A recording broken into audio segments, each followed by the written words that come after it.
안녕하세요, 여러분. 외국어대학교, 한국외국어대학교 통번역대학원 불어과 2학년 인문사회번역 강좌 2주차 인터넷 강의를 시작하겠습니다. 여러분 어떠셨어요? 첫 번째 강의가 좀 낯설고 그랬을 텐데 잘 따라오고 계신지 모르겠어요. 자, 오늘은 지난번에 예고했던 대로 그 호모데우스의 서문 부분에 두 번째의 전염병과 관련된 부분이에요. 이 부분은 아마 지금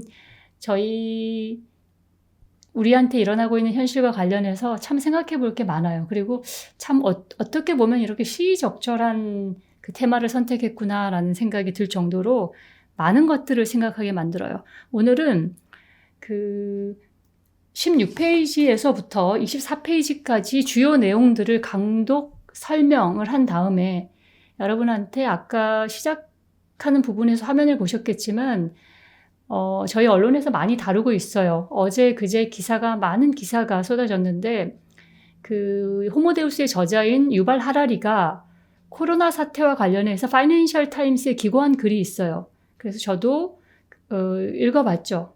근데 이 부분 우리가 같이 볼만한 그 내용이 굉장히 많은 것 같아요. 한국 언론에서는 주로 이제 우리 정부의 코로나 대응을 칭찬하는 이제 그런 쪽으로 일부 발췌를 해서 쓰셨는데 우리가 처음부터 한번 읽어보면 굉장히 좀 흥미로운 기사가 되지 않을까 생각해요. 그래서 오늘은 앞에 그 호모데우스 책의 그 원책의 전염병 부분이죠. 전염병 부분하고 그 다음에 그 강의 한 4분의 1 정도는 이제 여러분께 그 파이낸셜 타임스의 유발 하라리가 기고한 그 코로나 바이러스 이후의 세계라는 그 영어 텍스트예요. 영어 텍스트인데 이것에 대해서 잠깐 얘기를 하면서 그걸 가지고 여러분한테 과제를 드리려고 해요. 자, 그러면 강의에 들어가겠습니다. 자, 지난번에 우리가 지난 시간에 기근에 대해서 얘기를 했죠. 기근에 대해서 얘기를 했는데요. 이번에는 전염병이에요. 자, 전염병인데 그래서 그 소제목이 뭐냐면 아흐마다 인비지블이라고 했어요. 자, 아르마다라고 하면 여러분이 보통 우리가 알고 있는 게 뭐냐면 스페인 무적 함대죠. 그러니까 영국과 스페인이 그 해상 무역의 패권을 놓고 싸울 때 스페인의 필리페 2세였던가요? 제가 정확하게 기억은 나지 않는데 어쨌든 그 스페인의 무적 함대를 가리키는 말이 아르마다예요. 그런데 여기서 지금 하라리는 아흐마다 인비지블이라고 해요. 눈에 보이지 않는 무적 함대, 보이지 않는 아르마다라고 하거든요. 자, 이 텍스트를 여러분이 주의 깊게 읽어보면 알겠지만 이 텍스트는 전염병과 관련해서 시종일관 군사 용어를 비유로 들고 있어요. 그래서 이제 병원균이라든지 이런 게 그 침투하는 거, 그리고 인류를 위협하는 걸 다 이런 식으로 함대라든지 또 보면 군대라든지 이런 용어로 시종일관 묘사를 하고 있다는 거죠. 번역을 염두에 둔 사람이라면 이런 부분을 아주 유심히 봐야 될 것 같아요. 그래서 처음에는 이제 그 위협성을 얘기할 때 아르마다, 그렇죠. 이렇게 함대라고 하는 건 배 한 척도 아니고 말이죠. 병원균이 배 한 척도 아니고 함대라면 굉장히 그 대규모의 어떤 숫자만으로도 위협적인 느낌이 있어요. 게다가 이런 숫자적인 위협과 더불어 어떤 게 있냐면 invisible, 눈에 보이지 않아요. 그죠? 보이지 않으니까 보이지 않는데 숫자가 무지 많아요. 그러니까 예전에 그 스페인의 아르마다는 눈에 보였죠. 그죠? 갤리선과 이런 전투선들이 막 100척, 200척 바다에 떠서 전투를 하고 그런다면 그런 함대는 보이지만 이 전염병이라는 건 눈에 보이지 않는 그런 무적 함대라는 거죠. 그런 식으로 비유를 들고 있어요. 16페이지부터 24페이지까지 내내 그런 군사 용어로 비유가 되고 있어요. 이런 것들을 여러분들이 좋은 번역을 하기 위해서는 어떤 비유와 상징을 가지고 작가가 글을 풀어내고 있구나라는 그런 부분을 좀 눈여겨볼 필요가 있어요. 처음에는 이제 나중에 가서 다시 확인을 하게 되겠지만 처음에는 아르마다라고 했다가 나중에 그 전염병을 퇴치하기 위해서 싸우는 의사와 병균, 그죠? 의사와 또 이렇게 자꾸 퍼지려고 그 인간에게 퍼지려고 하는 그런 세균, 병균과의 싸움을 어떻게 비유하고 있냐면 23페이지에 보면 course aux armements 하고 있어요. 군비 경쟁. 나중에 다시 설명할게요. 군비 경쟁이라고 하면서 이 군비 경쟁이 비유하고 있거든요. 의사와 세균 사이에 이루어지고 있는 군비 경쟁. 마치 우리가 그 러시아와 미국 간에 벌어지고 있는 군비 경쟁을 말하는 것처럼 이렇게 얘기하고 있어요. 그래서 첫 번째 소제목부터 여러분이 염두에 두어야 하는 것은 이 전염병에 관한 요 소 텍스트의 그 기저에 깔린 게 바로 군사 용어, 군사적인 이미지라는 것이에요. 그래서 처음 이제 소제목부터 눈에 보이지 않는 무적 함대라고 하면서 전염병, 병균을 지칭하고 있어요.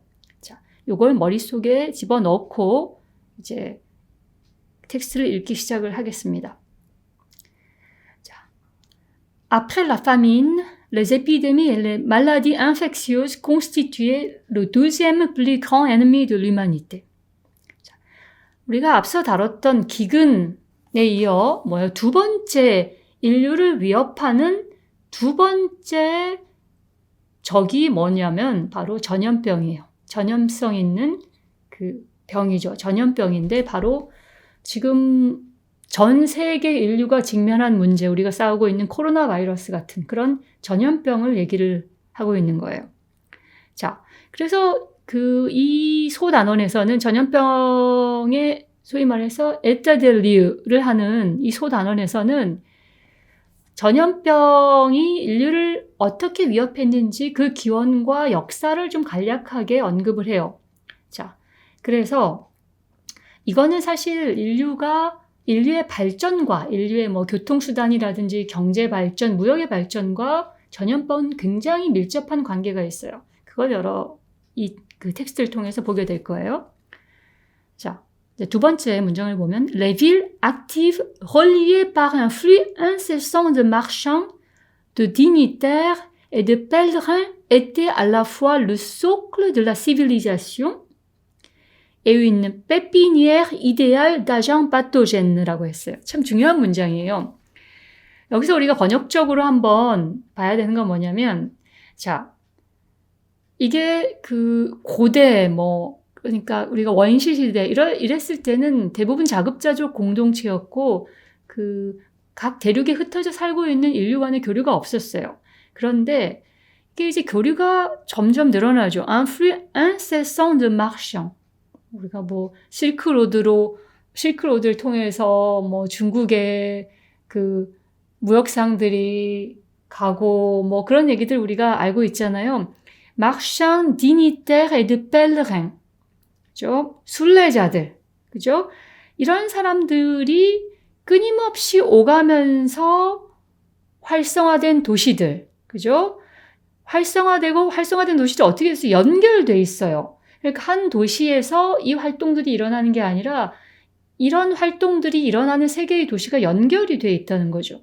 자, 그런 연결된 도시들은 바로 뭐예요? 우리가 바로 당면한 문제예요. À la fois le socle de la civilisation. 그죠?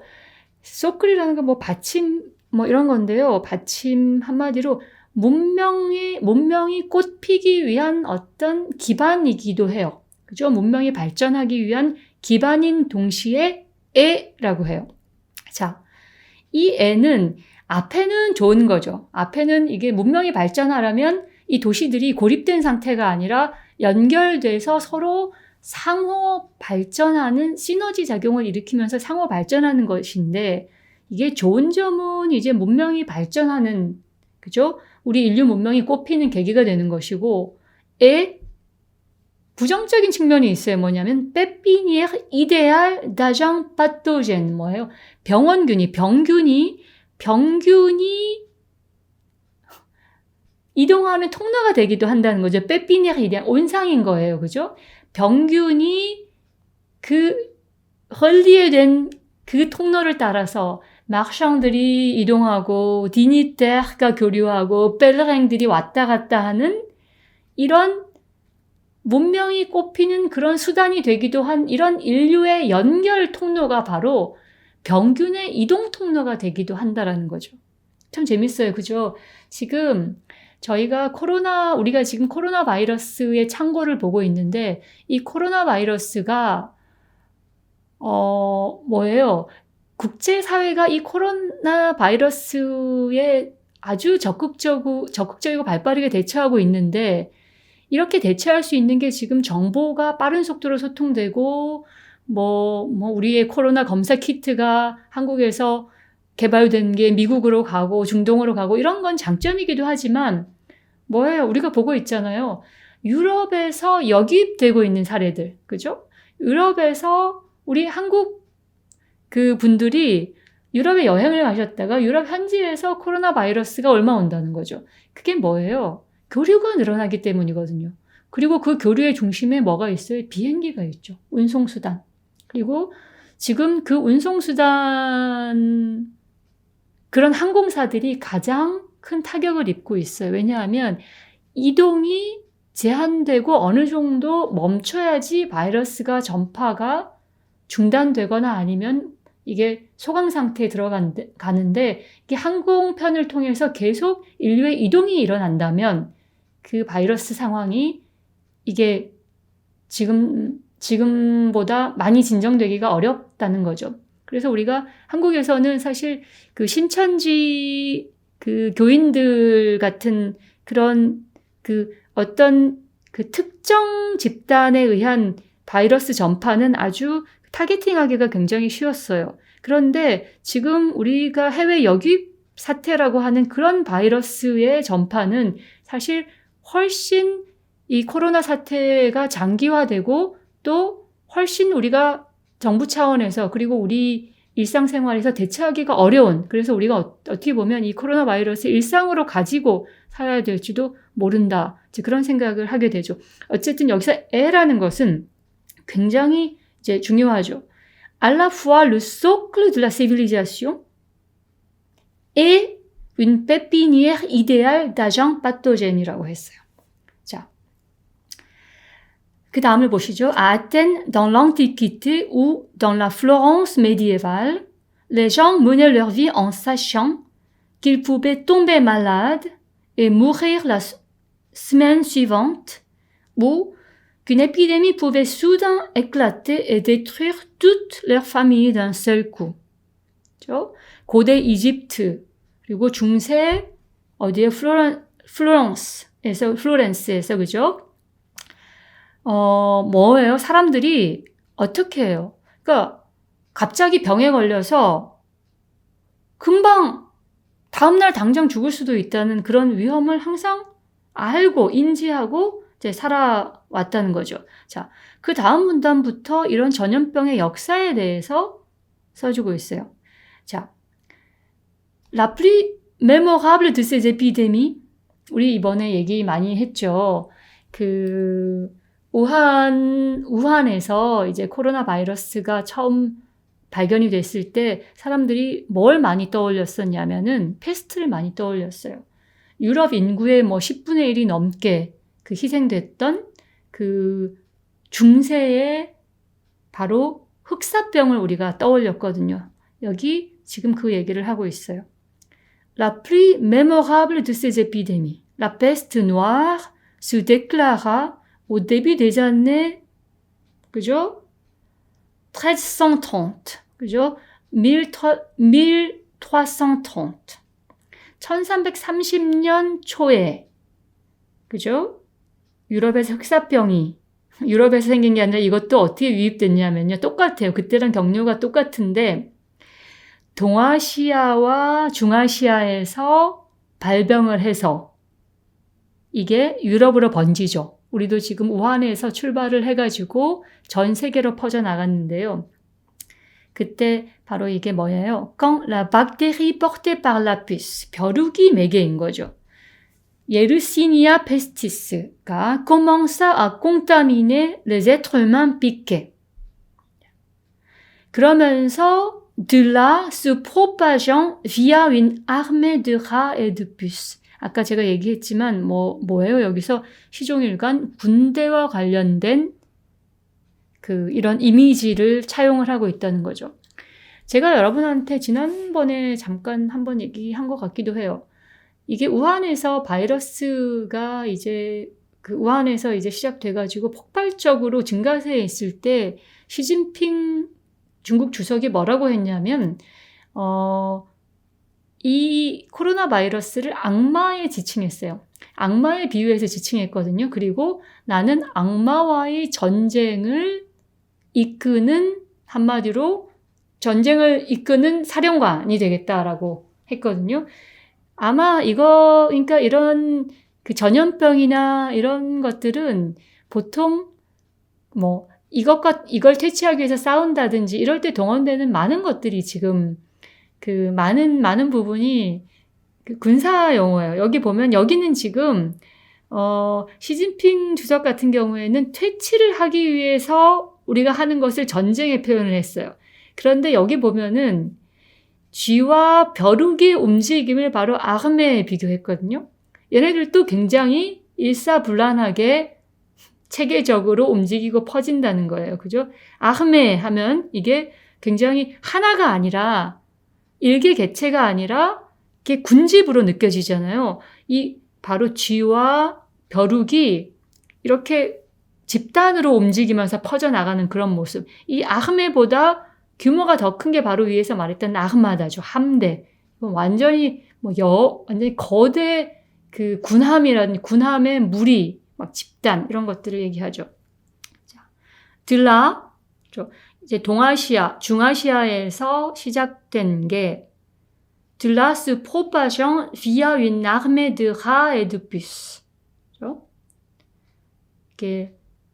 이렇게 매개가 돼서 퍼져나가는 거죠. La peste gagna rapidement toute l'Asie. 아시아 전역으로 퍼져나갔고 l'Europe et l'Afrique du Nord.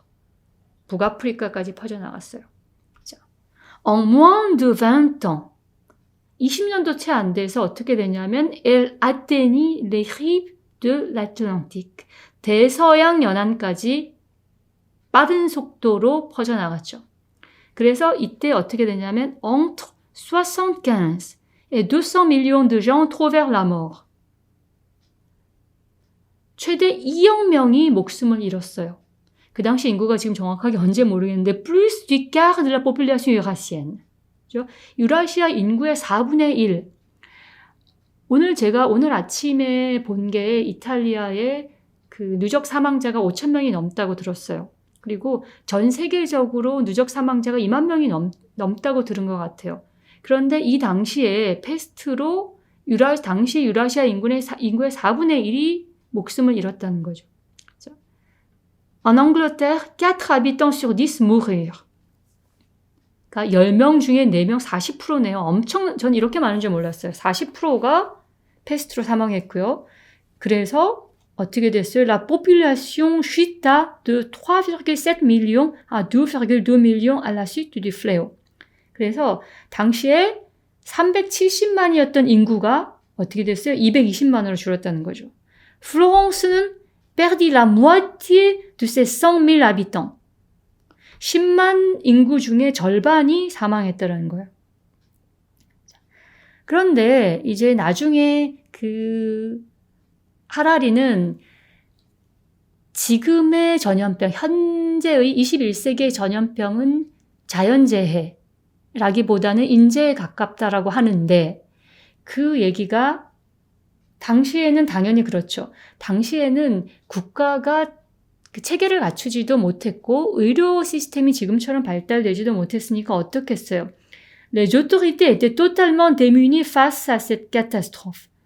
이게 정부가 정치권이든 권력이든 국가든 이게 les autorité가 étaient totalement démunies face à cette catastrophe. 이런 재난에 대비가 제대로 돼 있지 않았어요. totalement démunies 했다는 건 완전히 무방비 상태라는 거죠. 무력하게 노출될 수밖에 없었던 거죠. 우리가 코로나19의 초기에 이런 상황을 많이 봤죠. 특히 중국에서. 그리고 지금은 이탈리아에서 거의 의료 시스템이 붕괴된 상태에서 이게 정부, 정권, 통치 시스템이 무력하게 그래서 똥배양반 할 수밖에 없는 그런 상황인 거죠. 게다가 14세기, 그죠? 이때 중세에는 당연히 지금처럼 의료 시스템이 발달되어 있지가 않았죠.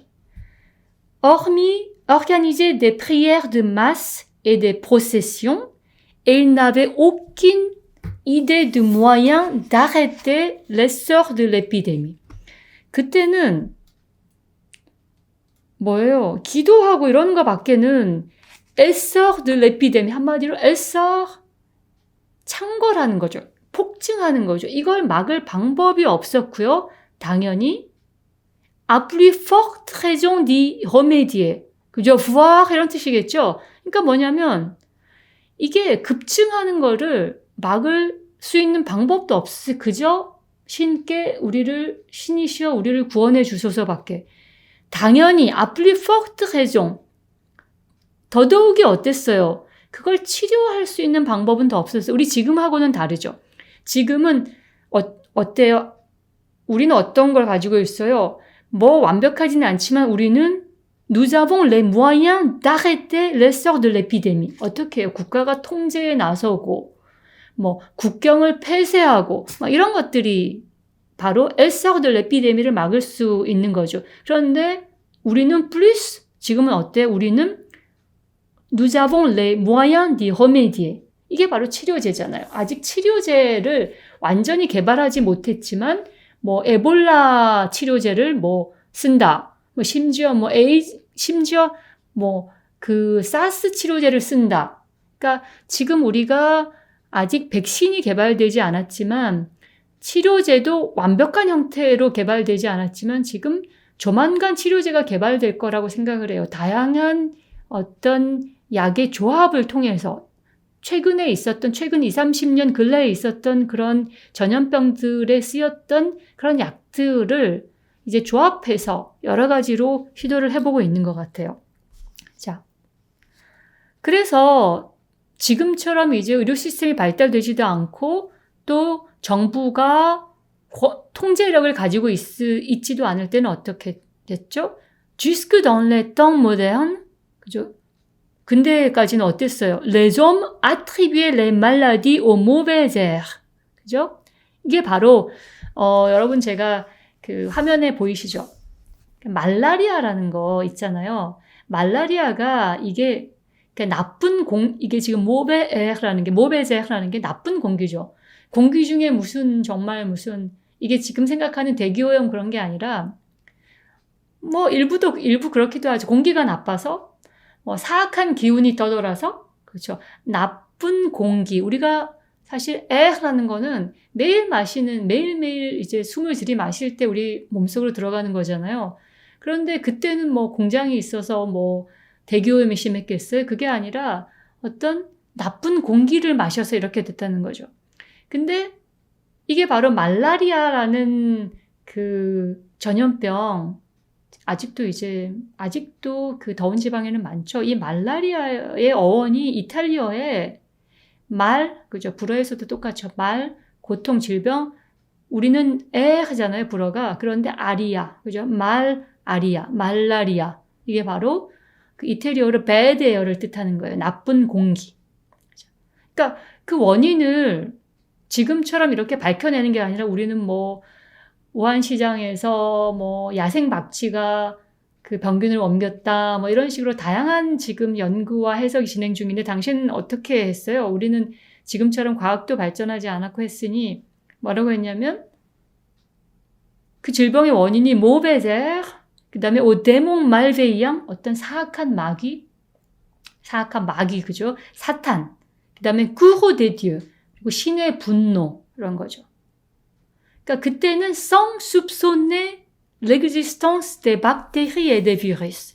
그때는 박테리아나 뭐 바이러스 이런 게 존재할 거라고는 생각을 못 했다는 거죠. 그저 나쁜 공기, 뭐 사악한 그죠? 나쁜 공기라는 거는 이게 au sens propre du terme 하고 au sens figuré du terme 두 가지 의미가 있을 거예요. 그리고 démon, 그리고 신의 분노. 그래서 기도를 하고 뭐 주문을 외우고 교회를 가고 막 이러는 것밖에 안 됐다는 거죠. 제가 요즘 최근에 번역하는 작업 중에 번역하는 베르베르 책 중에 그런 게 있어요. 마녀 사냥에 대해서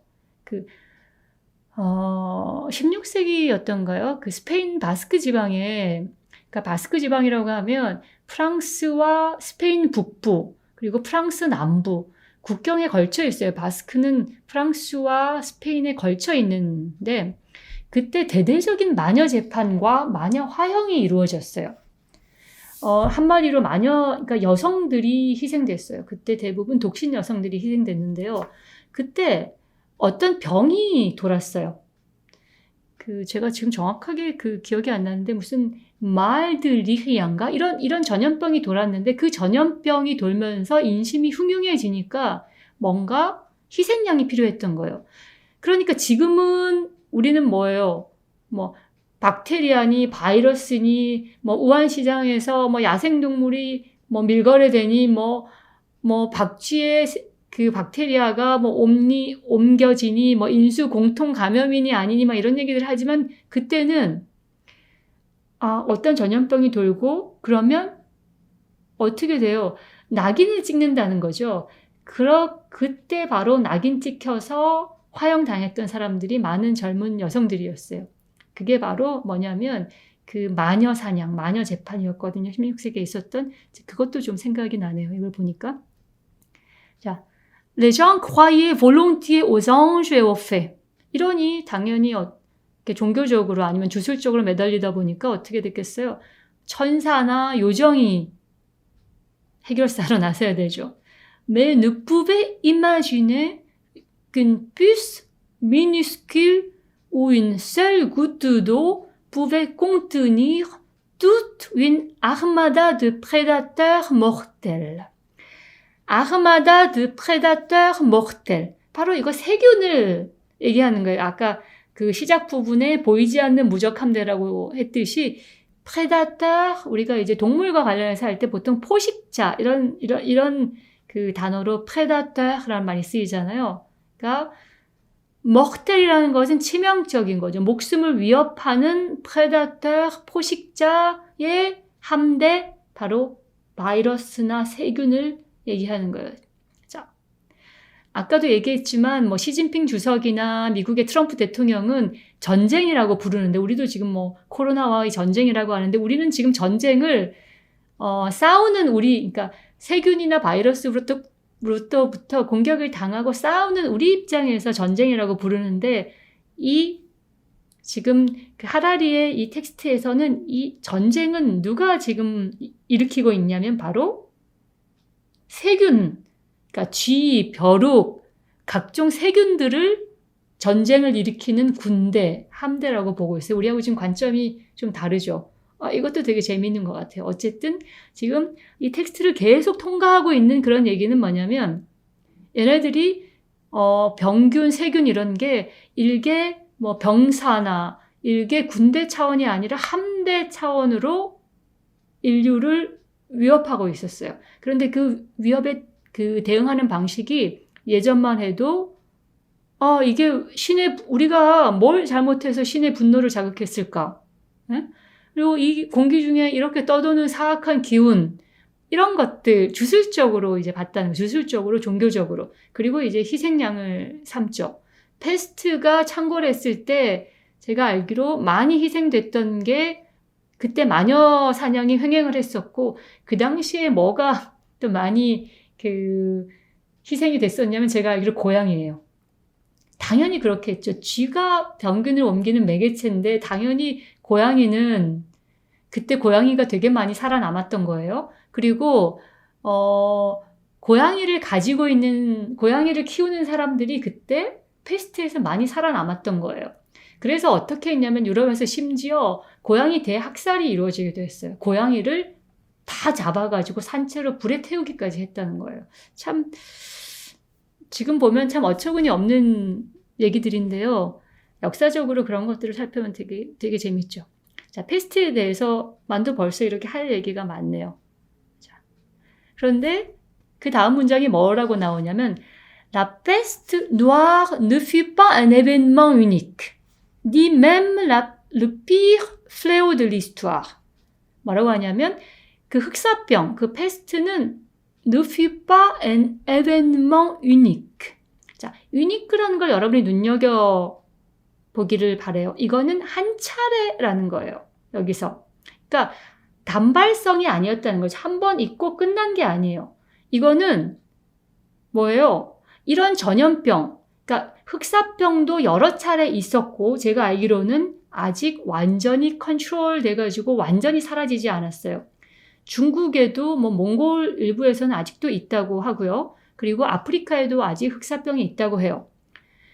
그러니까 우리가 지금 아까 몇 년도를 봤었냐면 1330년이라고 했는데 이게 그 유럽을 동아시아, 중아시아에서 발발해서 유럽을 한번 휩쓸었는데 그게 ne fut pas un événement unique. 일회성으로 끝난 게 아니었고요. ni même le pire fléau de l'histoire. 역사상, 인류 역사상 가장 최악의 전염병도 아니었어요. 혹시 그럴 일은 없겠죠. 우리가 이제 의학이 발전해서 그럴 일은 없겠지만 유럽 인구의 10분의 1이 사망한 게 그러면은 삐르가 아니면 도대체 뭘까? 걱정이 되기도 해요.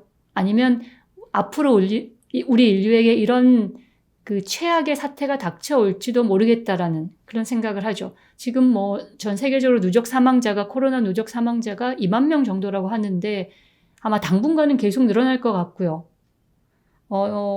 과연 이게 삐르로 기록되지는 않겠지만 어쨌든 점점 더 아까도 얘기했지만 도시 간의 연결이 강화되면 강화될수록 그 연결은 그 병균에게는 이동의 아주 수월한 통로라는 걸, 그걸 우리가 잊지 말아야 되겠다 그런 생각이 드네요. 자, 흑사병 이후에 그러면 흑사병이 événement unique도 아니고 pire fléau de l'histoire도 아니다. 그러면서 그 다음에 인류가 역사적으로 어떤 전염병으로 많은 사람들이 희생됐는지를 몇 가지 예를 이제 들어주죠. 이 부분은 좀 생략하고 넘어가려고 해요. 왜냐하면 이 부분은 다분히 좀 기술적인 내용들이고 그래서 여러분들이 그 책을 보면서 충분히 할 수 있다고 생각이 돼요. 그래서 17페이지 이 뒷부분 요 한 몇 줄과 18페이지 19페이지는 넘어가고요. 자, 그래서 패스트가 이게 유일한 이벤트도 아니었고 유일한 그 사건도 아니었고 또 최악의 사건도 아니었다는 거죠. 그러면서 쭉 보여주고 있어요. 쭉 이제 특히 어느 부분을 얘기를 하고 있냐면 유럽인들이 남미를 정복했을 때 유럽 사람들이 남미에 가서 퍼뜨린 각종 전염병들에 대해서 얘기를 이제 하죠. 18페이지, 19페이지에 걸쳐서 얘기를 하고 이 부분은 여러분들이 이제 충분히 볼 수 있는 거라고 생각을 해요. 그래서 이 부분은 간단하게 그냥 건너뛰고요. 논리적으로 연결이 굉장히 많이 나오고 우리가 얘기할 부분이 많이 나오는 게 19페이지 밑에 부분부터예요. 그래서 이게 어느 부분이냐면 스페인 독감부터 우리가 좀 1차 세계대전 때 그때 정말 많은 사람의 목숨을 앗아갔던 La grippe espagnole, 스페인 독감이라고 하는 부분. 1차 세계대전 1914년부터 18년까지인가요? 이때 유럽에서 엄청난 인명이 희생됐던 그 스페인 그 독감에 대해서 나오는 부분부터 한번 살펴보기로 할게요. 요게 이제 20페이지 첫 부분부터 한번 보기로 할게요. 그러니까 1차 세계대전에 독일군하고 연합군 간의 전선이 그어진 소위 말해 우리가 서부 전선이라고 하나요? 그곳에 대해서 얘기를 하면서 이렇게 얘기를 합니다. 작가가. Le front était le point d'arrivée du réseau de ravitaillement le plus efficace que le monde ait jamais connu. Hommes et munitions affluaient de Grande-Bretagne, des États-Unis, d'Inde, d'Australie. 한마디로 연합군이죠. Le pétrole arrivait du Moyen-Orient, les céréales et le bœuf d'Argentine, le caoutchouc de Malaisie et le cuivre du Congo. 한마디로 그러니까 그 전선에는 1차 세계대전 독일군과 연합군 간의 전선에는 그때 이제 뭐가 필요하겠어요? 일단 식량이 필요하고 병사들이 먹고 살 식량이 필요하고 또 뭐가 필요해요? 군수 물자가 필요한데 이것이 그때까지 정말 세계가 한 번도 경험해보지 못한 그런 보급망을 통해서 도착했어요. 물자와 식량들이. Hommes et munitions. 그러니까 인적 물자뿐만 아니라 munitions, 탄약, 심지어 뭐까지요? 페트롤, céréales, le bœuf d'Argentine, 남미 아르헨티나의 소, 그죠? 그다음에 caoutchouc de Malaisie et le cuivre du Congo. 이게 세계 전 대륙에서 이런 물자들이 도착을 하죠. 그런데 여기 보세요. 제가 아네샹시에다가 표시를 해놨어요. 자, 그런데 이렇게 되면 좋은 거 아닌가요? 그런데 항상 대가가 있어요. 이렇게 물자나 인적 물자와 식량과 이런 것들이 한 곳으로 아플리에하죠. 그러면 당연히 어떻게 되겠어요? 병균이 따라옵니다. 이거는 앞에서 우리가 봤었죠. 그러니까 고대 중세에서 교류가 생기고 교역이 발전하면 같이 그 교역의 루트가 바로 어떤 루트가 된다? 병균의 루트가 된다는 거죠. 이것이 바로 1차 세계대전에 스페인 독감이 창궐했던 이유이다라는 거예요. 참 재밌어요. 이런 시각으로 보니까 굉장히 흥미롭죠. 이렇게 본 적이 없었거든요. 자, en échange. 이 부분 여러분들이 그래서 잘 봐야 될 것 같아요. 이러이러하게 좋은 얘기를 해요. 1차 세계대전에 우리가 이게 전 세계가 이렇게 연결돼가지고 물자가 보급이 되는데 더불어 어떻게 됐어요? 근데 이런 대가를 치러야 했어요. Tous écopèrent de la grippe espagnole. 그런데 스페인 독감이라는 그런 희생을 치러야 했어요. 우리가. 여러분이 아네샹지를 앞뒤 번역을 어떻게 했느냐에 따라서 이걸 적절하게 번역을 해주길 바라요. 자, en quelques mois, 그래서 몇 달 사이에 어떻게 됐어요? 몇 달 만에 le virus toucha près de 1 demi-milliard d'habitants. 여러분 상상이 돼요? 그러니까 5억 인구라는 거죠. 1 demi-milliard d'habitants. Un tiers de la population mondiale. 그러니까 5억이 세계 인구의 3분의 1이라면 그때 세계 인구는 약 15억 정도였다는 거죠. 우리가 인구가 참 많이 늘긴 늘었네요. 그때 15억이었는데 지금 우리가 거의 7, 80억에 근접하잖아요. 그럼 인구가 정말 폭발적으로 증가한 게 맞네요. 자, 그래서 이게 스페인 독감으로 유럽만 그랬던 게 아니라 어때요? En Inde, il tua 5% de la population, 인구의 9%.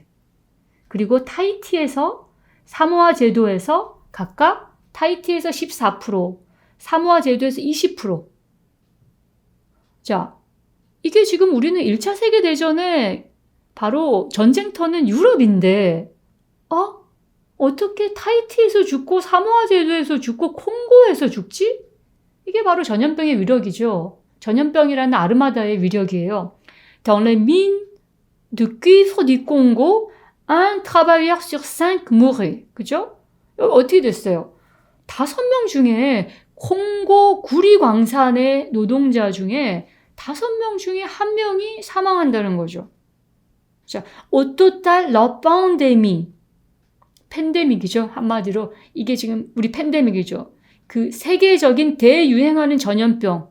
이게 팬데미아가 어떻게 됐어요? tua entre 50 et 100 millions de gens en moins de 1 an.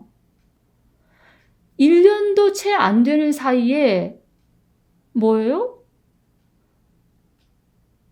5천만에서 1억 세계 인구를 빼앗아 갔어요. 와, 이게 굉장한 숫자죠. 그리고 1914년에서 18년 사이 1차 세계대전 동안에는 4천만 명이 스페인 독감으로 숨졌다. 여러분 상상이 돼요?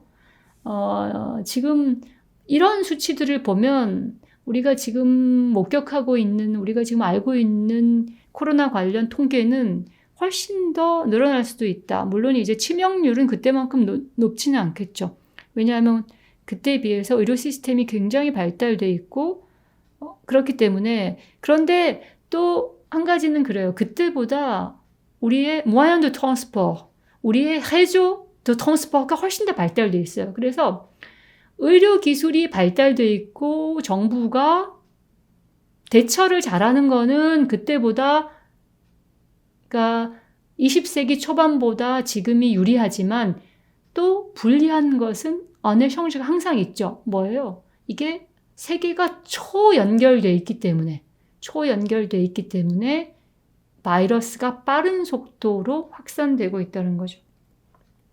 자, outre ces tsunamis épidémiques qui frappaient toutes les quelques décennies, 그러니까 이게 뭐 20, 30년마다 한 번씩 이런 쓰나미급 전염병이죠. 이런 거 말고도, 그러니까 아까 우리가 흑사병 얘기했고, 그 다음에 스페인 독감 얘기했고, 지금 우리가 가장 최근에 기억나는 건 뭐예요? 사스, 그 다음에 에볼라, 메르스 정도예요. 그리고 이번에 코로나. 이렇게 뭐 30년을 주기로 이렇게 인류에게 찾아오는 위협적인 것 말고도 인류는 좀 소규모의 것들도 많았어요. 인류를 위협하는 게. L'humanité était aussi confrontée à des vagues plus petites, mais plus régulières,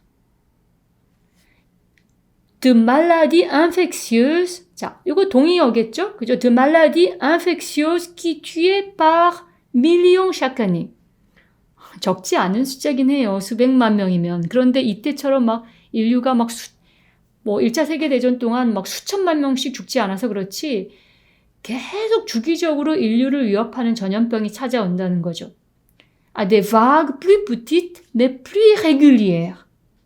계속 더 주기적으로, 하지만 더 국소적으로 아니면 더 소규모로. 자, 그래서 요거를 뭐라고 부르냐면, 자, 이런 전염병으로부터 가장 취약한 게 누구예요? 아이들이죠. 면역 체계가 약한 아이들인데, les enfants mal immunisés étaient particulièrement vulnérables. 이런 소규모의 전염병에는 팬데믹 정도 아니고, 그리고 뭐 스페인 독감이나 패스트처럼 인류의 10분의 이렇게 목숨을 앗아간 그런 게 아니라 조금 영향이 적은 이런 것들, 노인과 아이들이 가장 취약하죠. 지금 이태리 같은 경우에는 노인 인구가 많기 때문에 사망자가 그렇게 늘어나고 있다고 하는데요. 이렇게 면역력이 약한 아이들이 취약한데, 그래서 이런 어떤 국지적, 국소적, 그리고 이렇게 팬데믹 수준 아닌 이런 전염병을 뭐라고? aussi? 그래서 요거 연결해 주세요. 그러니까 이게 아이들이 주로 취약한 전염병이라고 해서 요걸 어떻게 부르냐면 maladie infantile. 아이의 이런 뜻이죠. 어린이의, 아이의 이런 거니까 어린이들의 병이라고 한다는 거죠. 이런 거. 그러니까 코로나는 아마 그렇게 부르기 힘들 수도 있죠. 코로나는 그렇게 부르기 힘들 수 있을지 모르는데, 어쨌든 이런 작은 규모의 전염병은 이렇게 maladie infantile이라는 이름으로 부른다라는 거죠. 자, jusqu'à l'aube du XXe siècle, près d'un tiers des enfants mouraient avant d'avoir atteint l'âge adulte d'un mélange de malnutrition et de maladie. 그래서 20세기 초반까지 un tiers des enfants, 어린이 인구의 3분의 1이 어떻게 했어요? 성인이 되기 전에 애들이 죽었죠. 유아 사망률이 높았어요. 그런데 그 이유가 뭐예요? mélange de malnutrition et de maladie. malnutrition은 우리가 어디서 다뤘어요? 바로 앞에서 파민 부분에서 malnutrition 다뤘죠. 그러니까 영양실조와 말라디는 전염병이죠. 주로 전염병이에요. 그죠? 지금 아프리카 어린이들은 아직도 전염병에 뭐 그대로 노출되어 있는 거랑 마찬가지인데요. 자, 그 다음에 Au cours du siècle dernier, 지난 세기에 l'humanité est devenue plus que jamais vulnérable à l'épidémie. 자, 보세요. 제가 이제 1번하고 2번을 이렇게 동그라미 쳐놨는데, 자, 지난 세기에 우리 인류는, 지금 우리가 21세기니까 지난 세기 20세기를 말하는 거겠죠? L'humanité est devenue plus que jamais vulnérable à l'épidémie en raison de la conjonction. 자, conjonction은 결합하는 거죠. conjonction은 뭐와 뭐의 원인이 두 가지 결합해서 이런 뜻일 거예요. 여기서는 하나는 뭐예요? population croissante. 인구의 급증이죠. 인구가 늘어나는 거죠. 인구 증가와 그 다음에 하나는 de meilleur transport.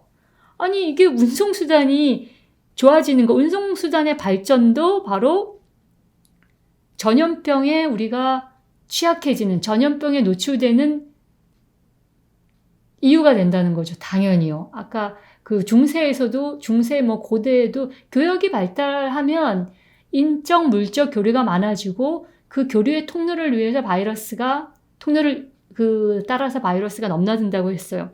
바로 여기서 우리가 지난 세기에, 그러니까 20세기에 인류가 그 어느 때보다 전염병에 노출되어 있었던 이유는 뭐와 뭐가 복합적으로 결합해서 작용했기 때문이다. 뭐예요? population croissante et des meilleurs transports. 운송수단의 발전이라는 거죠. 그러면서 예를 이제 하나 들죠. Une métropole moderne comme Tokyo ou Kinshasa offre aux agents pathogènes des terrains de chasse bien plus riches que Florence au Moyen-Âge ou Tenochtitlan, 이게 멕시코죠. En 1520. Et le réseau des transports est aujourd'hui bien plus efficace en 1918라고 했어요. 자, 요거 여러분들이 한번 그 주의 깊게 자세하게 볼게요. 앞에서 뭐라고 했냐면 인구와 폭발적인 인구 증가와 아까 우리가 15억이라고 했었죠. 1차 세계대전 일어났을 때 15억이라고 했는데 지금은 70억 인구라고 80억 인구라고 하니까요. population croissante 하고 meilleur transport. 자, 그러면 une métropole moderne comme Tokyo ou Kinshasa. 보통 메트로폴이라고 하면 지금 인구를 얘기하는 거예요. 메트로폴이라는 것은 메트로폴, 메가폴이라는 거는 대도시, 인구가 밀집된, 인구가 집중된 도시를 메트로폴이라고 하죠. 자, 여기는 이런 메트로폴은 아정 파토젠에게는 병균에게는 세균에게는 어떤 거예요? des terrains de chasse. 사냥터, 놀이터. 한마디로 이런 비유잖아요. 지금 병균들이 terrain de chasse, 놀이터, 사냥터, 마음대로 먹이를. 이거는 아까 어떤 비유하고 상관이 있어요. prédateur. 아까 그 병균을 prédateur라고 했어요. prédateur potentiel이라고 했었죠. 이게 바로 그 연결되어 있는 비유예요. 이 prédateur들이 사냥감을 찾는 거죠. 그러니까 병균들이 prédateur고 얘네들이 terrain de chasse 할 수 있는 아주 좋은 사냥터. bien plus riche que Florence au Moyen-Âge ou Tenochtitlan. 그죠? 멕시코에 이것보다 훨씬 한마디로 먹잇감이 많다라는 거죠. rich라는 것은 먹잇감이 많아요. 그러니까 이런 포식자들인 그 병균들한테는 엄청나게 메트로폴이라는 것은 좋은 거죠. 먹잇감이 많아요. 인구가 많으니까. 그렇죠? 그리고 병균이 인구 밀도가 덩시티가 얼마나 높아요. 그러면 뭐 지하철이든 뭐든 타고 있으면 우리가 바이러스가 퍼지기가 예전에 무슨 오두막 같은 데서 막 1km 떨어져 있는 곳에서는 병균이 이렇게 빨리 퍼지겠어요? 그런데 요즘 우리 그 대표적으로 요양병원 감염 얘기하잖아요. 비좁은 병실에 환자들이 너무 밀집해 있는 거예요. 그렇다면 이 바이러스의 테한드샤스 사냥터 놀이터의 플리쉬 예전보다 이게 바로 인구와 관련된 거. 첫 번째, 아까 공중수용에서 포퓰라시온과 관련된 거예요. 그 다음에 두 번째는 자, 여러분 어떻게 연결해야 되는지 잘 보세요. 뭐예요? 앞에 것은 1번은 뭐를 다루고 있어요? 인구를 다루고 있고 두 번째는 le réseau des transport는 18년에 비교하면 엄청나게 효율적으로 발달돼 있다는 거죠. 그러니 어떻게 해요? 지금 상황에서는 어때요? 20세기는 예전에 스페인 독감이 콩고에 가고 타이티에 가려면 한참 시간이 걸렸던 게 지금은 어떨까요? Un virus espagnol peut se frayer un chemin. 길을 막 내는 비유죠. 길을 막 내고 콩고나 타이티까지 en moins de 24 heures. 자, 스페인 독감이 이거 마치 뭐냐면 우리 지금 뭐 우한에서 무슨 센터가 있다고 얘기했죠. 무슨 국제 디자인 센터가 있다고 했었냐? 아니면 우한시장? 거기서 그 병균에 노출되고 감염이 됐던 사람이 한국에 비행기 타고 와가지고, 그죠? 옆 사람한테 감염이 된다. 이러면 그게 순식간에 이제 전염력을 가지고 이제 전파가 되는 거죠. 그리고 뭐 요즘 보니까 미국발, 뭐 유럽발 여기 그 사례들이 많은데 그런 거예요. 미국에서 감염이 됐어요.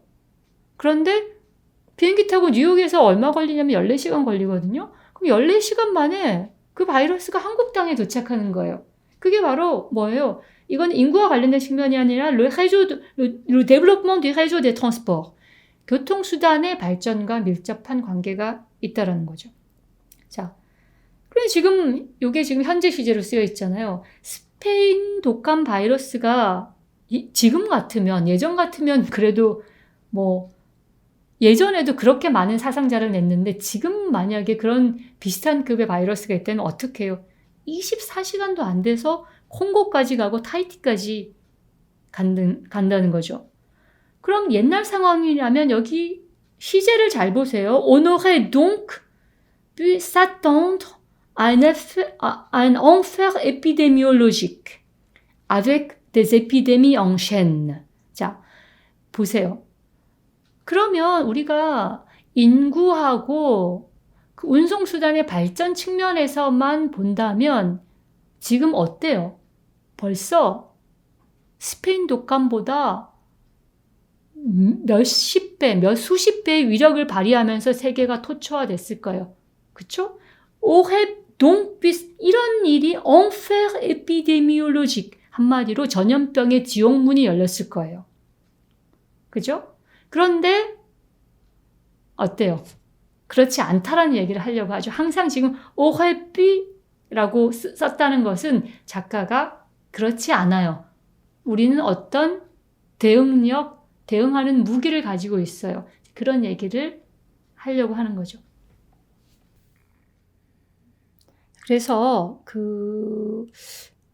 지금 이렇게 많은 인구 증가, 그러니까 대도시, 그죠? 메트로폴, 그리고 항공산업의 발달, 이런 것만 생각하면 예전 같았으면 정말 지금 엄청난 위기에, 물론 지금 엄청난 위기죠. 우리는 전례 없는 위기에 직면해 있긴 한데, 뭐예요? enfer, 지옥의 문이 열렸어야 돼요. 그런데 그렇지 않다는 거죠. 그거 왜 그럴까를 이제 설명을 하게 될 거예요. 라고 했어요. L'incidence et l'impact des épidémies ont spectaculairement diminué. 왜 diminué 했지? 그죠? 이상하네? 분명히 인구가 증가하고 항공산업이 발달했으면 이게 막 폭발적으로 우리를 위협을 해야 되는데 도리어 l'incidence et l'impact des épidémies ont spectaculairement diminué au cours des toutes dernières décennies라고 했어요. 자, 여기서 여러분이 봐야 되는 건 바로 해요. 자, 그런데 그렇지 않았다는 거죠. 논리의 역접이 일어나요. 그 다음에 제가 줄을 쳐놨어요. 랭시덩스하고 랭팍트를 여러분이 잘 봐라. 랭시덩스와 랭팍트를 애로 구분해서 쓴 건 뭐냐? 뭘까? 랭시덩스는 여기서 소위 말해서 그 전염병의 그 발생률이라고 해야 되나요? 전염병의 발생률이고 임팩트는 어떤 conséquence, 피해, 사망률 이런 거예요. 그러니까 쉽게 보면 이런 거예요. 인시던스는 에피데미가 뭐 얼마나 많이 아니면 얼마나 그 주기가 얼마당 그다음에 얼마나 많은 사람이 이런 게 인시던스라면은 그러니까 발생률 쪽으로 보는 게 인시던스라면 임팩트는 뭐겠어요? 이걸로 오는 피해, 그죠? 피해 이런 쪽이죠. 뭐 이걸로 사망한 사람이 얼마다. 그다음에 이것이 경제적으로 미친 임팩트, 에코노믹은 얼마다. 이런 쪽으로 여러분이 잘 보셔야 돼요. 인시던스하고 임팩트를 구분을 해서 번역을 해줘야 된다는 거예요. 이런 인시던스하고 임팩트가 어떻게 됐어요? diminué. 그것도 spectaculairement diminué. 아니 이게 무슨 요술을 부렸길래? 자, en particulier la mortalité infantile n'a jamais été aussi basse. 뭐죠? 영아 사망률이 지금 획기적으로 20세기 들어서서 낮아졌다는 거예요. Moins de 5% des enfants meurent avant d'avoir atteint l'âge adulte. 자, 이제는 이게 유아 사망률이 5% 미만이고요. 선진국에서는 이게 1%도 채 안 돼요. 그러니까 5%라는 수치가 나온 거는 이제 개도국, 특히 이제 후진국들까지 이제 더한 평균일 거고 모아이엔일 테고 여기서 선진국만 따지면 1%가 채 안 되는 거죠. 자, 정말 스펙타클레르먼은 바로 뭐예요? 미라클이죠. 자, 그런데 어떻게 이런 기적이 가능했을까라는 생각을 하게 돼요. 아니, 인구도 이렇게 늘어났고 교통수단도 그렇게 발달했는데 왜 전염병으로 인한 인시던스하고 임팩트는 줄어들었어? 이상하네. 그것도 스펙타클레. 막 이런 기적은 뭘로 가능해요? 자, 우리 지금 한국 의료진들이 보여주고 있죠. Ce miracle tient au progrès sans précédent de la médecine au XXe siècle. 20세기 의학의 그 발전이 바로 이유이다라고 하는 거죠. 이런 기적을 이루어낸 이유예요. 그러면 20세기의 의학의 발전으로 우리가 뭘 가지게 됐어요? Qui nous a apporté des vaccins, des antibiotiques, 그다음에 une meilleure hygiène et une infrastructure médicale bien meilleure. 예전보다 이러이러한 거는 바이러스가 더 빨리 창궐할 수 있는 그 토양을 제공하지만, 그죠? 정말 terrain de chasse를 제공하지만 인구가 늘어나고 운송수단이 발전한 거는 그 병균한테는 정말 뭐 축제죠. 그런데 그거 우리가 예상보다 아니면 기적이라고 부를 만큼 이게 인류를 위협하지 않는 것은 바로 의학의 의료 기술의 발전이라는 거죠. 뭐예요? 첫 번째가 백신이에요. vaksin. 그다음에 antibiotique, 항생제. 그다음 meilleure hygiène, 청결. 우리 요즘 정말 뭐 손 씻기 자주 하라고 얘기하죠. 그다음에 une infrastructure médicale bien meilleure. 의료 인프라예요. 여러분 아시죠? 지금 우리 대구 경북 지역에서 이게 집중적으로 그 확진자가 발생하고 했을 때 이게 서울의 의료 시스템과 인프라와 지방의 인프라가 얼마나 연계돼서 이게 이 환자들을 치료하고 했는지를 여러분이 보셨을 거예요. 자, par exemple, la campagne mondiale de la vaccination contre la variole a eu tant de succès. 이때 그 전 세계적인 천연두 캠페인이죠. 천연두의 백신 캠페인이 아주 성공적으로 이루어져서 뭐라 그랬냐면 1979년에 l'Organisation mondiale de la santé a déclaré que l'humanité avait gagné. WHO에서 뭐라 그랬냐면 인류가 승리했다. 이 천연두는 이제 la maladie était totalement éradiquée 라고 했어요. 이 천연두라는 병은 이제 완전히 사라졌다. 뿌리 뽑혔다. 그래서 뭐라 그랬냐면 이건지는 몰랐어요. 전 이번에 이걸 읽으면서 알게 됐는데 C'est la première épidémie que les hommes aient jamais effacée de la surface de la terre. 천연두가 라는 전염병이 인류가 지구상에서 종식시킨 최초의 전염병이라는 거예요. 첫 번째 전염병이라고 했어요. 자, 1967년만 해도 천연두에 감염된 사람들이 어땠어요? La variole avait encore infecté 15 millions d'habitants et en avait tué 12 millions. 67년만 해도 200만 명이 천연두로 사망을 했어요. 그런데 놀랍죠? 2014년에 어때요? Pas une seule personne, 단 한 명도 ne fut infecté ni tué par le virus. 자, 그래서 la victoire est si complète que l'OMC a décidé aujourd'hui de cesser de vacciner les hommes contre la variole. 자, 이러니 이게 종식됐다고 해서 생각해서 이제는 천연두 백신을 안 하게 됐다는 거예요. 자, 이게 인류가 처음으로 지구상에서 사라지게 만든 의술의 힘으로 사라지게 만든 전염병이네요. 천연두가. 자, chaque année, nous sommes alarmés par le déclenchement de nouvelles épidémies potentielles. potentiel 잘 보세요. 그러니까 이게 어떤 새로운 전염병이 될 수 있는 가능성을 가진 거예요. potentiel. 그렇죠? 이게 대표적인 게 뭐예요? SARS라고 급성호흡기 증후군인가요? syndrome respiratoire aigu sévère. 2002년, 2003년에 있었던 거. 그 다음에 grippe aviaire, 조리독감. 그 다음에 grippe porcine, 돼지독감. 그 다음에 에볼라, 2014년까지. 자, 이런 게 매년 이제 있는 거예요. 우리도 아까도 얘기했지만, 뭐, 사스, 메르스, 에볼라, 이런 게 있었는데, grâce à l'efficacité des contre-mesures, cependant, 자, cependant 잘 보세요. 자, 이렇게 매년마다 뭐 거의 매해 뭐 주기적으로 새로운 전염병들이 출연을 하는데 그때마다 efficacité de contre-mesure, 어떤 대응책이 있어요. 이게 무슨 치료제든 백신이든 만들어서 cependant. 그죠?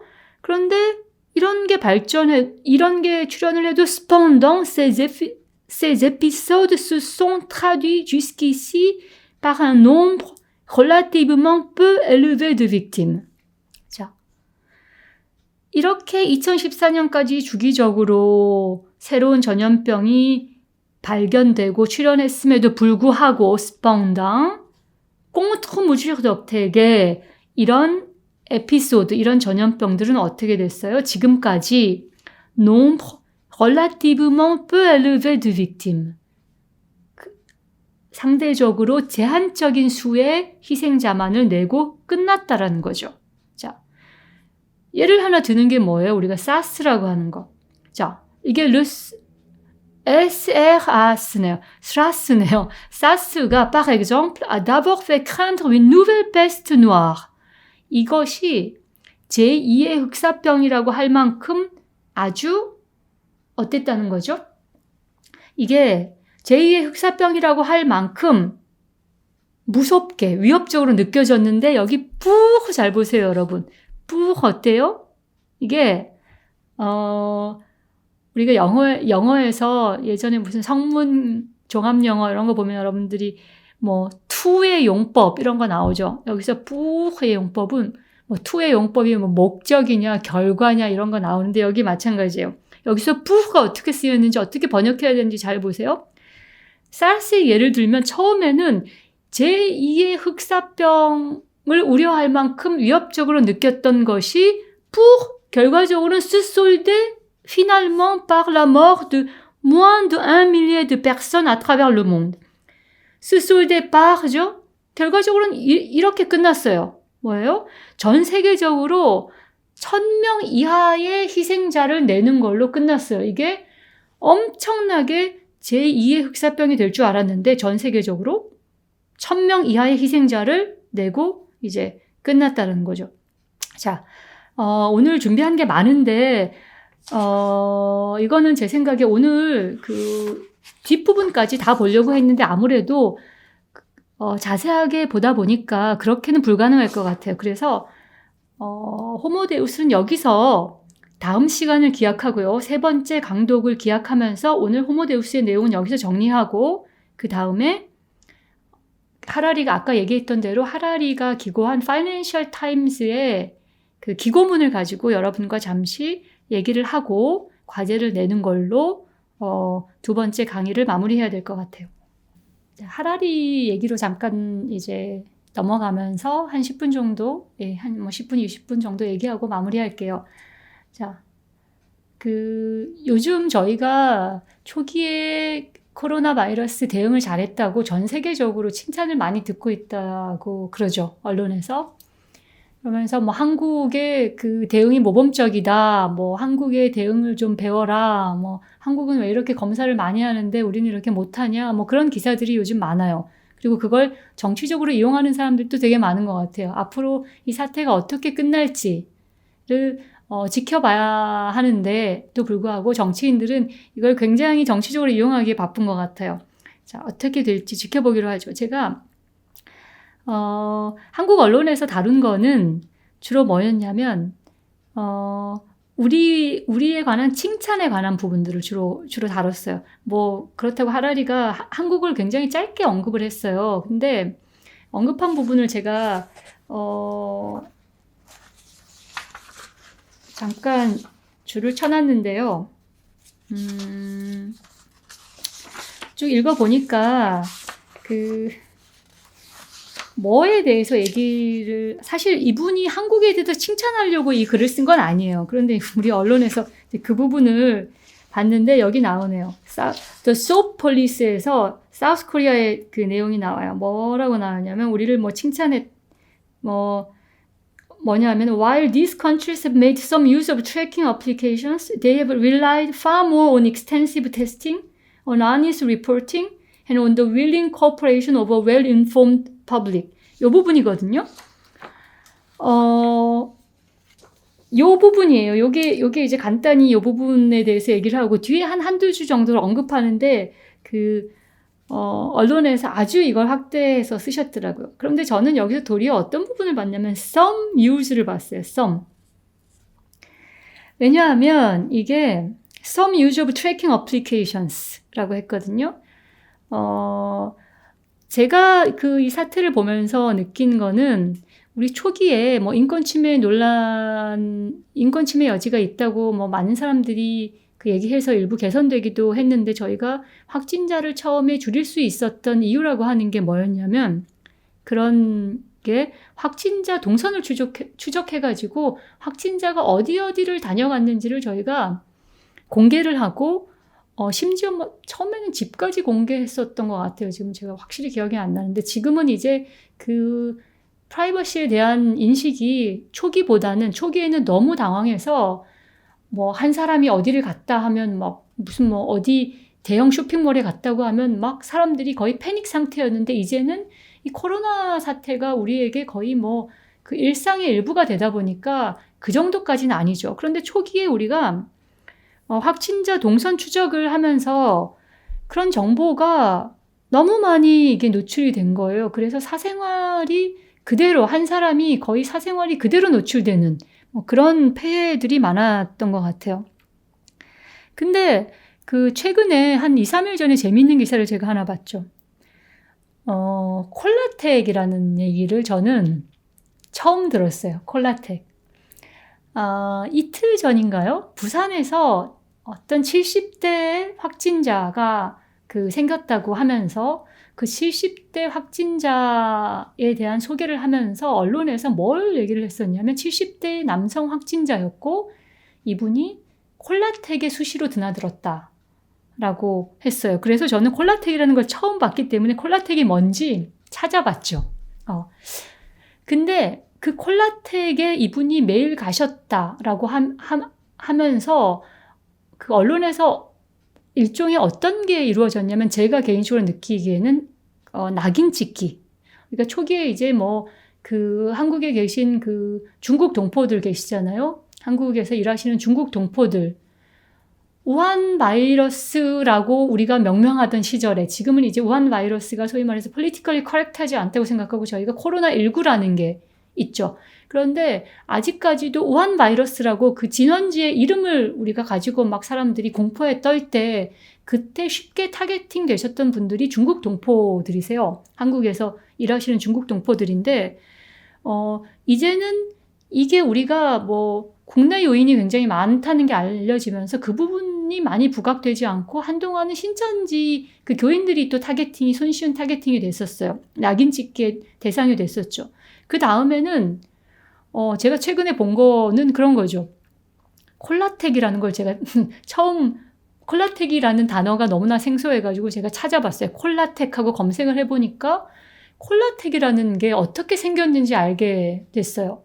콜라텍이라는 것이 처음에 청소년들이 건전하게 놀 공간을 제공하기 위해서 정부 주도로 콜라텍이라는 걸 만들었다는 걸 그런 깜짝 놀랄만한 그런 정보를 알게 됐어요. 그런데 청소년들은 콜라를 마시면서 이렇게 그 여흥을 즐기는 이런 공간을 별로 좋아하지가 않았어요. 조금 더 자극적이고 조금 더 흥미를 유발할 수 있는 그런 공간이 필요해서 청소년들은 다 떠나고 그 장소를 메운 분들이 바로 어르신들이에요.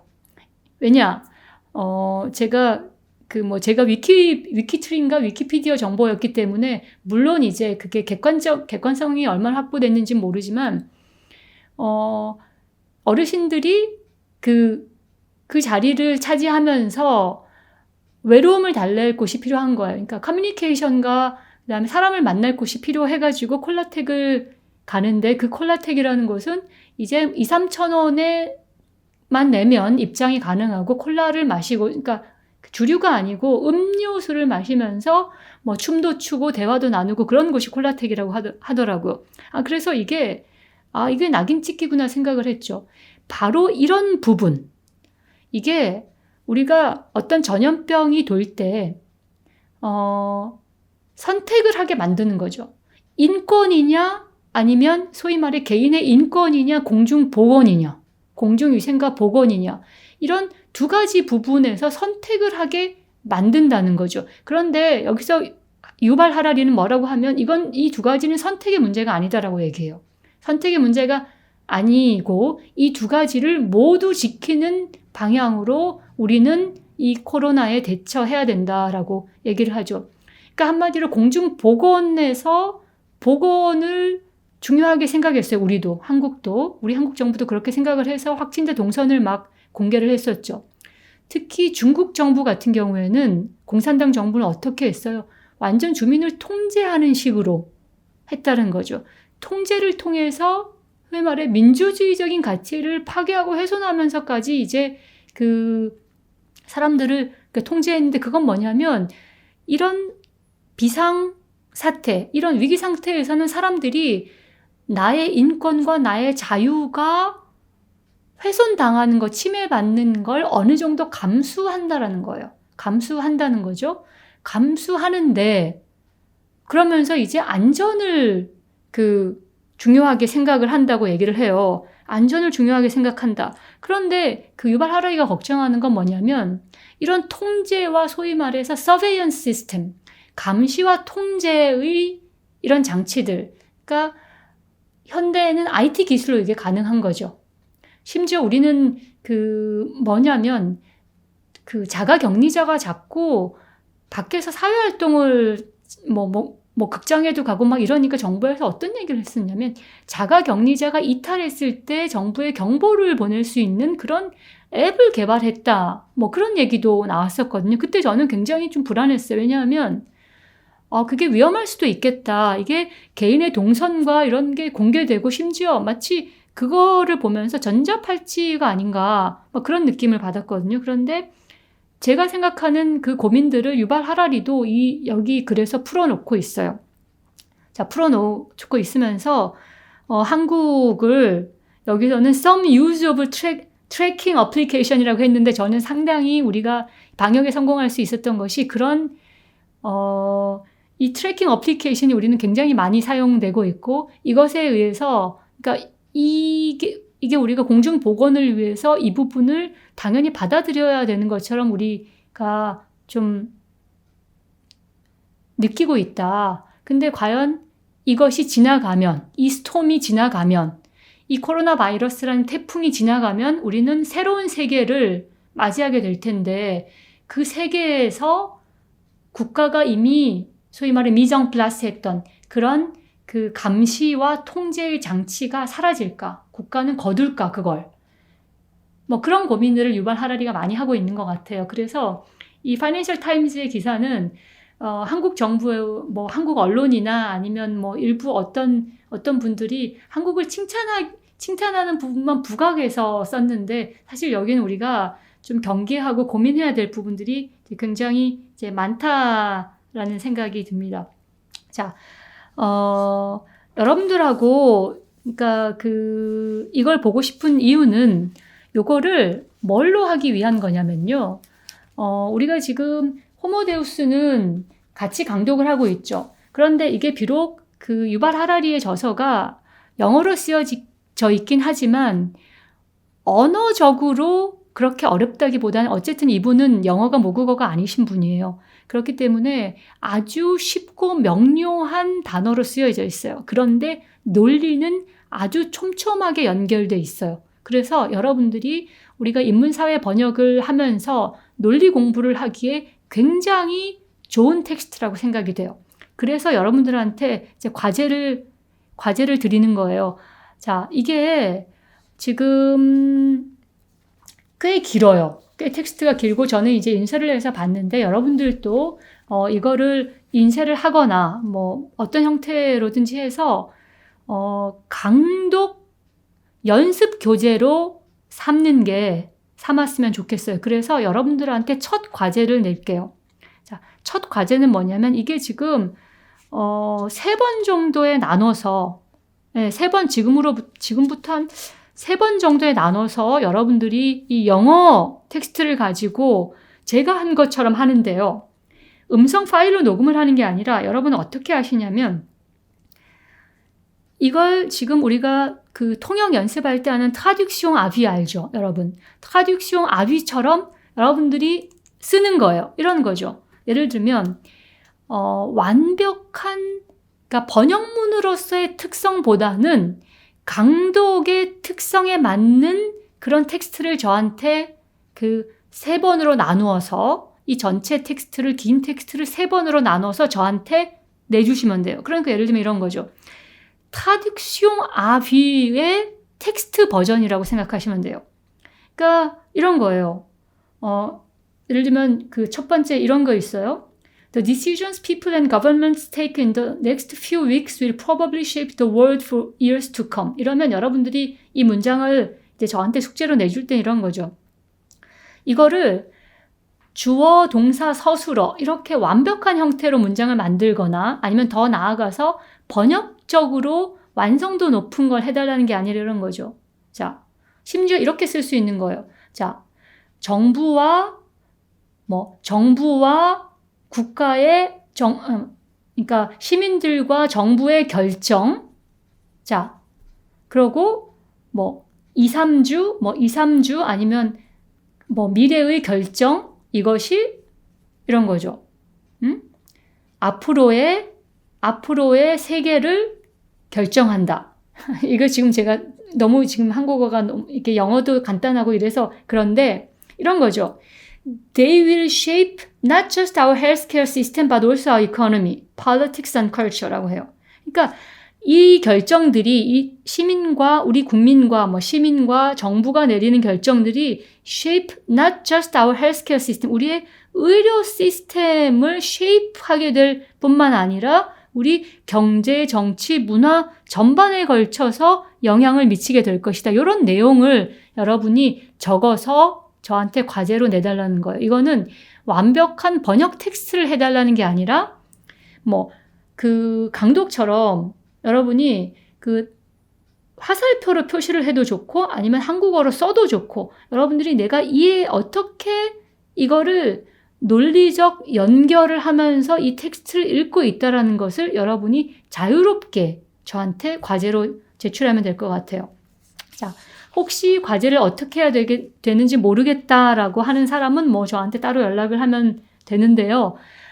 이것은 어쨌든 이 공부는 자기 개인을 위한 공부이기 때문에 이 과제는 3번에 걸쳐서 내는 이 하라리의 파이낸셜 타임스 기고문은 호모데우스에서 익힌 그런 강독의 방식을 적용하는 텍스트로 우리가 삼는 영어 텍스트인 거예요. 그래서 여러분들이 이거를 강독식으로 저한테 해서, 그러니까 타다비식으로 저한테 그 활자 텍스트로 트라딕숑 아비를 활자 텍스트로 저한테 보여주는 게 그게 과제예요. 그래서 전체 내용을 3분의 1로 나눠서 첫 번째 3분의 1, 그 다음에 3분의 2째, 그 다음에 마지막 부분 해서 3번에 나눠서 저한테 숙제를 내시면 돼요. 강독에서 배운 그런 읽는 방식을 여기에 적용을 해야 되는 거죠.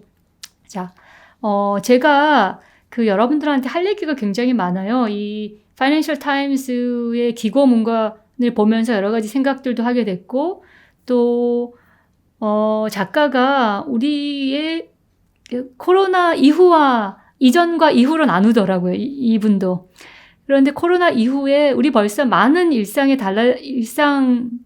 그 변화를 경험하고 있잖아요. 제가 생각만 것만 해도 벌써 여러분이 지금 온라인 강의를 하고 있어요. 우린 지금 수업에서 제가 막 앞에서 보드도 쓰고 보드에다 뭐 적기도 하고 이래야 되는데 지금 온라인 강의를 하고 있죠. 이런 온라인 강의라는 게 얼마나 큰 우리 대학 교육의 변화죠.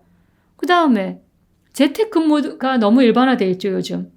그리고 또 어떤 게 논의가 되고 있냐면 요즘 재난기본소득이라는 게 어떤 지자체에선 이미 실시하고 있죠. 재난기본소득 논의가 되고 있고, 또 뭘 또 봤냐면 오늘 우리도 이참에 9월 학기제를 도입하자. 지금 이게 3월 학기제를 하고 있는 데가 아마 한중일 3나라 정도일 거예요. 전 세계적으로 9월 학기제를 하고 있는데 이게 뭐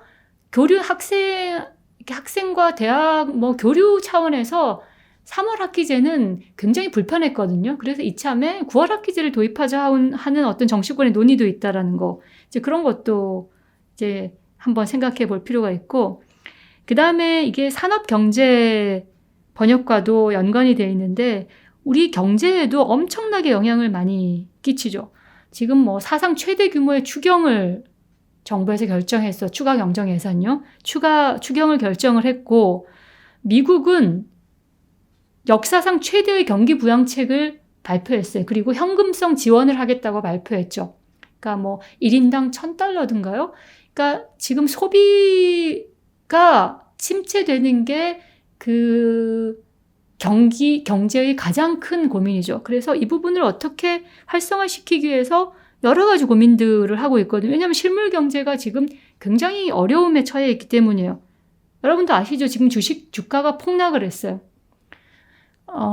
미국에서 경기 부양책을 발표하고 나서 트럼프 대통령이 경기 부양책을 대대적으로 발표하고 나서 그 다음날 약간 그러니까 주식시장이 월스트리트가 약간의 기술적인 반등을 하고 나서 금요일 날 사상 최대의 폭락을 했어요. 그동안 트럼프 대통령이 집권하고 나서 한 10,000포인트 정도, 다우존스 10,000포인트 정도 얻었던 걸 완전히 다 잃게 됐거든요. 실물 경제가 엄청나게 이제 어려워졌다는 거죠.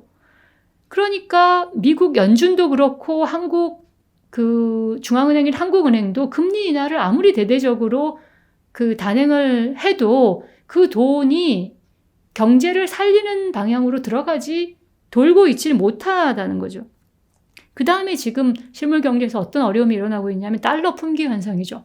그래서 한국도 금요일 날 약간 반등을 했어요. 이게 심지어 저는 주식시장에 매도 사이드카가 발동되는 건 알았지만 매수 사이드카가 발동되는 건 처음 알았어요. 금요일 날 저희 주식시장에 매수 사이드카. 뭐냐면 너무나 많은 사람들이 막 한꺼번에 살려고 하니까 그거를 사이드카를 발동해서 거래가 약간 잠시 중단되는 거거든요. 그게 뭐였냐면 그 전날 한국과 미국 간에 체결된 통화 스왑 협정 때문이에요. 여러분 1학년 2학기 때 제 수업에서 얘기를 했었죠. 통화수합이 뭔지.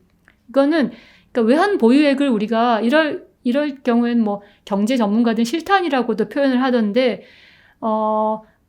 외환 위기를 겪은 많은 나라들은 외환위기의 경험으로부터 세계 기축통화인 달러를 보유해야 된다. 이게 달러가 부족했을 때 달러 부채의 만기가 돌아온 기업들이 달러가 부족해서 부도가 나면 예전에 IMF 위기가 다시 올 수도 있다라는 그런 그 위협을 되게 많이 느끼죠. 그래서 한국과 미국이 서로 정부 간에 600억 달러 규모의 통화 수합을 체결했고, 이래서 우리나라가 금요일 날 주식시장에 그 매수 사이드카가 걸릴 만큼 주식시장이 약간 반등을 했어요. 그런데 내일 이제 월요일 날 아마 월스트리트가 폭락한 그 영향이 아마 우리나라에도 다시 나타날 것 같아요. 우리만 혼자 반등을 할 수는 없을 테니까요.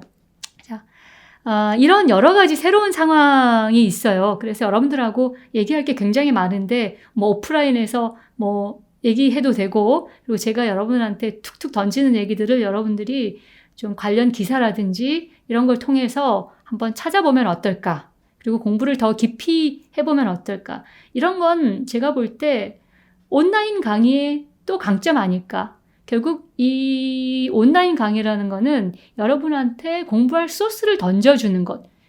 소스를 여러분한테 많이 던져주면 여러분들이 이동의 시간이 많이 걸리지 않잖아요. 여러분이 밖에 나가거나 이러는데 시간을 빼앗기지 않고, 번역에서는 굉장히 중요한 습관이거든요. 한 자리에 오래 앉아서 일에 집중하는 거. 독서와 이런 것들에 집중할 수 있는 좋은 기회가 될 수도 있을 것 같아요. 그래서 여러분들이 이 기회에 그런 부분 좀 강화시키고 공부를 해보면 좋을 것 같아요. 어쨌든 과제에 여러분한테 설명을 했고, 자, 천천히 깊이 하다 보니까 많은 진도는 나갈 수가 없네요. 근데 이게 본래 저희가 가진 강독의 목표였기 때문에 다음 시간에 이어서 3번째 강의를 하는 걸로 하겠습니다. 자, 여러분한테 도움이 되었는지 모르겠네요. 자, 이걸로 2주차 인문사회 번역 온라인 강의를 마치겠습니다. 수고하셨어요.